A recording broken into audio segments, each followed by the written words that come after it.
Good evening, everybody. Tonight we have Mr. Armen Tatoyan, who is the Human Ombudsman of Armenia and the Human Rights Defender of the Republic of Armenia.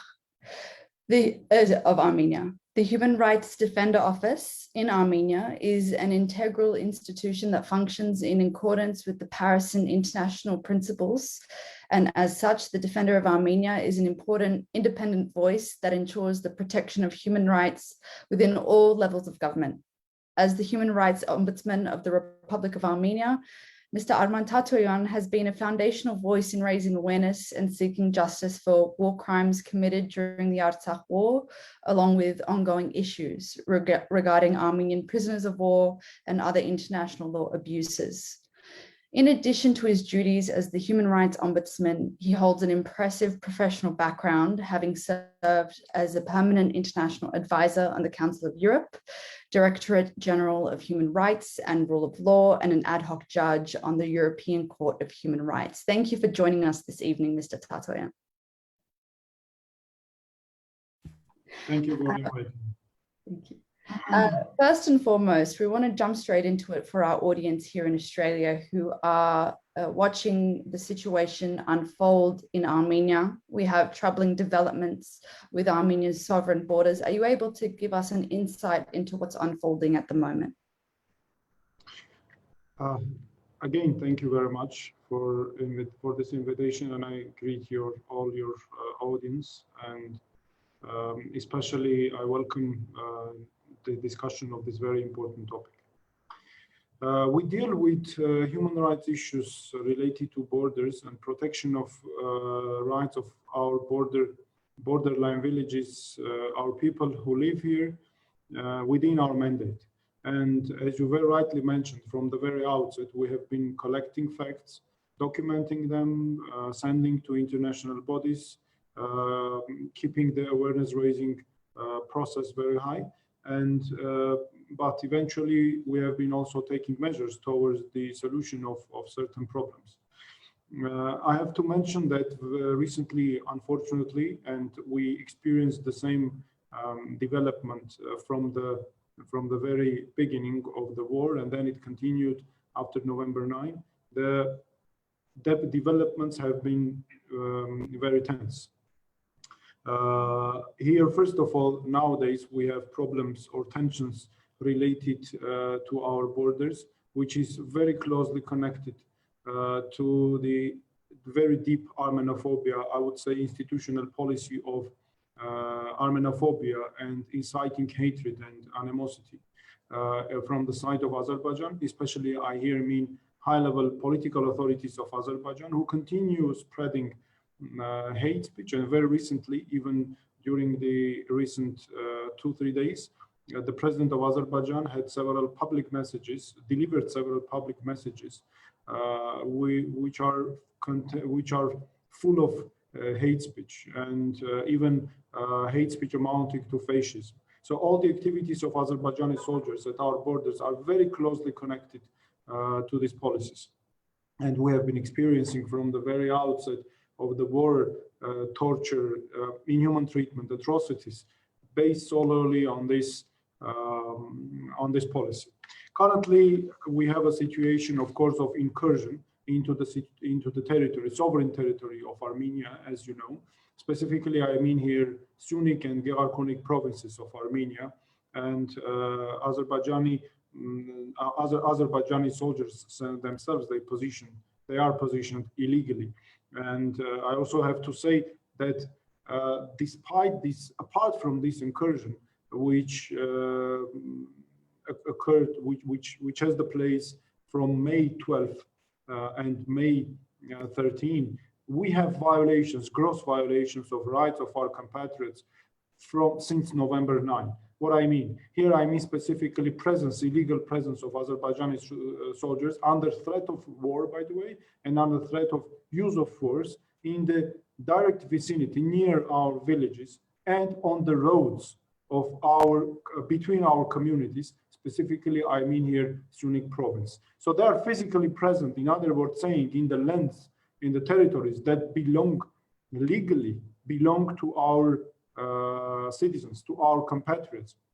In other words, saying our people have their documentation, cadastral documentation, other legal documentation that certify their property rights.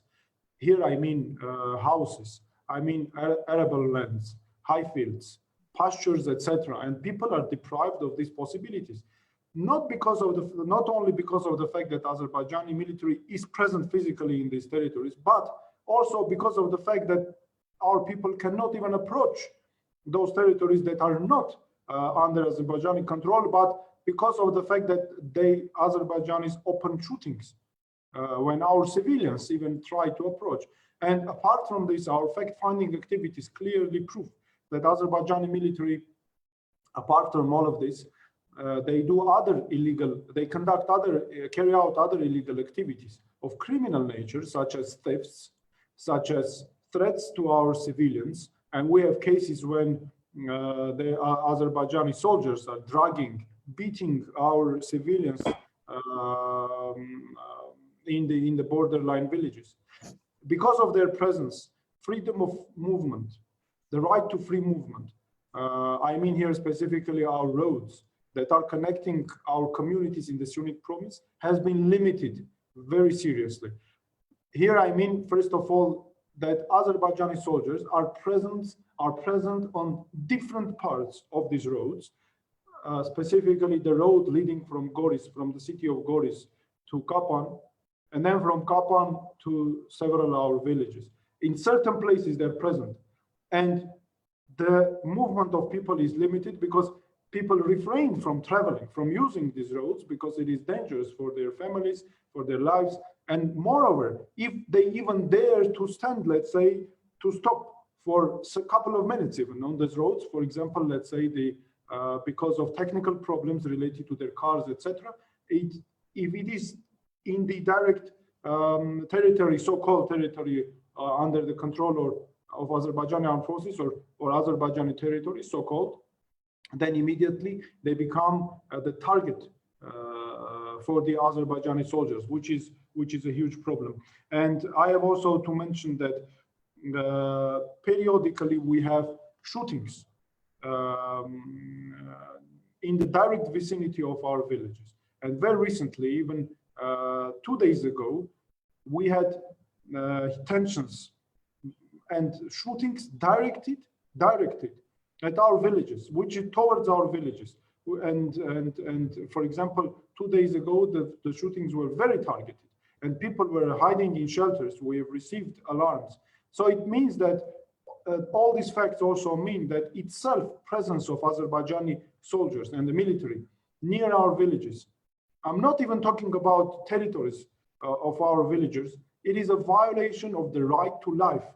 Because we have also to connect, not only there to take into account, not only their behavior, criminal behavior of shootings, thefts, beatings, etc., but also we have to connect their activities to the policy of Armenophobia and deep animosity in Azerbaijan that I've just talked about. Because these soldiers, or the chief commander of these soldiers, is the president of Azerbaijan, is the person who is all the time speaking in a language of Armenophobia, in a language of amounting to fascism, spreading hatred and spreading false information, falsifying not only the history, but the whole situation. And that is why our message to the international community is that they have to go deep into the real situation to understand it, because Azerbaijani authorities now, they started the policy of so-called peace building. For peace building, providing information, false information to international community as if everything is normal, there are no tensions, and these are only the Armenians who do not want peace. But I have to say that peace for us, for our people, is the highest value. But unfortunately, the peace building has been always used by Azerbaijani authorities as curtain for international community. But in reality, they have been always leading this hate speech, hatred, animosity policy with the consequences of atrocities that we have already faced during the war. Mm. And do you have any concern for Armenian citizens' access to essential services or resources within Armenian sovereign borders as a result of this increasing aggression and military Azerbaijani military aggression on these roads? Well, when we speak about resources, if I speak about natural resources, for example, about water resources, because of their presence in Syunik and in Gerarkunik, several villages, a number of villages in Gerarkunik and in Syunik, they are deprived of access to water and to water. But I have to mention that the right to water and sanitation has been declared by the United Nations as one of the very priority rights and directions, even for the whole, not only for the decade, but for the century. That is why these things are very important. For example, we have the same problem in the community of Mehri, where they limited the full access of our people because they hinder the access of the river, let's say, to our territory, and they limit it. The same is in Gerarkunik, but the difference is that in Gerarkunik, especially in Vardenis community, and in Geramasar community, we have there several villages, and next to these villages we have several basins, and these water basins are now under the control of Azerbaijan. So in several places, it is even dangerous to allow people to drink this water because this is also access to drinkable water, not only for different other purposes, for agriculture, etc. So people refrain of using it, and even the flow of water is totally blocked. And what's been the reaction of the international community with these recent escalations and also these violations of fundamental human rights? Well, unfortunately, the reaction from international community is very disproportionate, I would say, because I don't think that they reflect, it reflects the reality. You know, we have also, I think our state, our government has also certain tasks to do. First of all, we have to base the policy related to our security of borders, etc., on also human rights dimension. So if we focus only on military and political military dimensions, then it means that we will limit ourselves. We will limit we will tight very, let's say, our hands and very strictly. That is why we have to focus also on the human dimension, and we have to discuss all the issues in close connection with human rights. And this will allow us to use other international mechanisms, not only political military, such as United Nations mechanisms, such as Council of Europe mechanisms, European Union, etc. Moreover, for example, we are a member, our country is a member of the United Nations Human Rights Council. Membership to this council is very valuable, and it gives us lots of possibilities. For example, appointment of a special rapporteur on border security issues who would come and observe the situation on the ground, which is very important because our membership expires in 2 years. So it means that we will lose the momentum, and we have to use the momentum, and we have to understand that time is ripe for this kind of very important developments to initiate. Because, you know, on one hand, it is important always to expect proper reaction from international community, which has preventive purpose and nature. But on the other hand, we have also to do our homework properly. It means that we have to focus on the right principles and pillars, our policy, I mean, because this is, as a human rights defender of this country, I'm confident that if we better use these mechanisms, and we have all the grounds, by the way, for this, all the proper grounds and facts, then it will give us huge possibilities to diversify our possibilities as human rights safeguards. Definitely. And we know that Russian peacekeepers also are in the area, but are they safeguarding the security of Armenian civilians that face this military threat by Azerbaijan? You know, I have to say that the peacekeepers are in Nagorno-Karabakh, in Artsakh. Here in Armenia, we have border guards of the Federal Security Service of Russia. I have to say that generally, yes, they play the role, and people know that the security, they play a crucial role. But I don't want, let's say, to enter into this discussion because it has huge political component in it. And for me, as the human rights defender, it's very important to make sure that the rights protection mechanisms are fully ensured, and they are accountable, these mechanisms, for people, and they are foreseen for, they are predictable for people, which is very important, and for long-term purposes, for long-term perspectives. And that is why we have prepared a comprehensive concept on these violations and on a proposal to create a special security zone.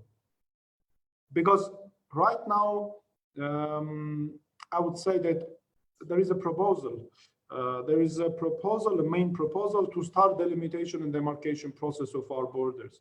And itself, I have to mention for our people to know that in my opinion, demarcation and delimitation themselves, they are very important principles, of course, and they may become very, let's say, important guarantees and safeguards to protect rights of our people, borderline villages. But in these conditions, when we have this deep Armenophobia, all the time, huge violations, shootings, etc., I don't think that the delimitation and demarcation would save the process. That is why, according to this position, there should be a security zone for people, which is this is a territory which means that the people must be granted the possibility to use their lands, pastures, arable lands, high fields, etc., in their houses. And in parallel demarcation, then I think it is acceptable to start demarcation and delimitation, because demarcation and delimitation itself can take years, 30 years, 40 years, I don't know, even more maybe. That is why we cannot leave that rights of our compatriots remain violated all this time. And you mentioned previously that we have to do our homework of you know, the situation that our people face, civilians in these villages, and what are the most prominent insecurities do you think that they face that our own Armenian government needs to address going forward to ensure, you know, safe? The first and foremost, it is to ensure that the first and foremost, most important thing is to make sure that the life and security, peace of our people is ensured. For long-term perspective, is on a very prompt basis. This is very important. Then, of course, we have other vital rights, such as right to property, free movement, the possibility to earn to regain the possibility, you know, for income for the families and other rights. These are the main things, but the most very important thing, of course, is the security, peace, and life, peaceful life of our citizens. And just switching the tone slightly, obviously many countries around the world currently undergoing the COVID-19 situation. Us in Australia and New South Wales, we're all currently locked down at home. So out of curiosity, what are the vaccination rates in Armenia? Because a lot of countries also report these rates, but are these vaccines available to citizens? We have been following this process, and we receive different proposals, applications, complaints from our citizens, and we continue to follow the situation, to monitor the situation. The vaccination rates are low in Armenia compared to other countries, and generally they are low. The level is low, and it has been highlighted also at several levels. But I think another problem related to vaccination is, well, I think that we have to increase, we have to intensify awareness-raising campaigns related to the vaccination. because there is a lot of false information, misinformation around this vaccination, vaccines, their effects, etc. Unfortunately, there is also some vacuum, and this vacuum is very often filled with this misinformation. That is why I think the government has to be more proactive here in terms of awareness raising, explaining to the people the right, let's say, effects of vaccines and of different types, because the different conversations, different rumors, etc., saying that this, for example, a type of vaccine is very dangerous, the other one is helpless. If you get one type of vaccine, then it is helpless. It means that you will have to get another one. It will affect pregnancy, etc., and so forth. So that is why I think this is number one issue now. We have right now certain applications that we receive from state officials at different levels. By the way, we have applications coming almost from all government entities, complaining that they are being kind of forced to get vaccinated. Otherwise, their bosses, the ministers, etc., they threaten to fire them or to deprive them of certain type of salaries, remunerations, etc. The interesting thing is that 99.9% of all these people, they prefer to be not to announce their names. And they prefer to keep confidentiality. And they asked us, either we receive complaints or mostly complaints from them, either through fake profiles, closed profiles. They send, let's say they open a fake profile or I don't know, some closed profile and send a complaint to us so that to remain confidential. And on the other hand, we have also cases when they do announce their names, but they ask us not to announce it. And even if when we propose them, when we say, okay, we propose you to write a letter to us, a written application, so that we can deal, otherwise our law prohibits us to deal with confidential, with unannounced, let's say, applications. Most of them, or I would say even all of them, refuse. Even some of them who gave their consent, then later they refused again. And they asked, they may call us very oftenly and they ask us not to continue the process. So this is, but we have, given all these complaints, we have started a process of analyzing and monitoring the situation. Now we are analyzing international experience. We have prepared a special note. For the moment being, we are still kind of finalizing it. But on the other hand, on one hand, I understand that the vaccination is needed for public health protection purposes, etc. At least the goal is legitimate. But on the other hand, when we turn to these people, for example, there is a Council of Europe PACE resolution of this year. If I'm not mistaken, it was released in March, providing to the member states, including Armenia, that they cannot, no one can introduce forced mechanism of forced vaccinations. Let's say if you have the alternative of getting fired. Anyway, we are analyzing the process. This is the current situation that we have at the moment from this perspective. And our final topic of the evening, obviously, so recently Armenia went through elections. However, many have argued that the campaign was overwhelmingly dominated by the dissemination and spread of hateful or violent rhetoric by candidates in lieu of substantive policy debates. And so as an independent observer, what were your thoughts on the recent campaign?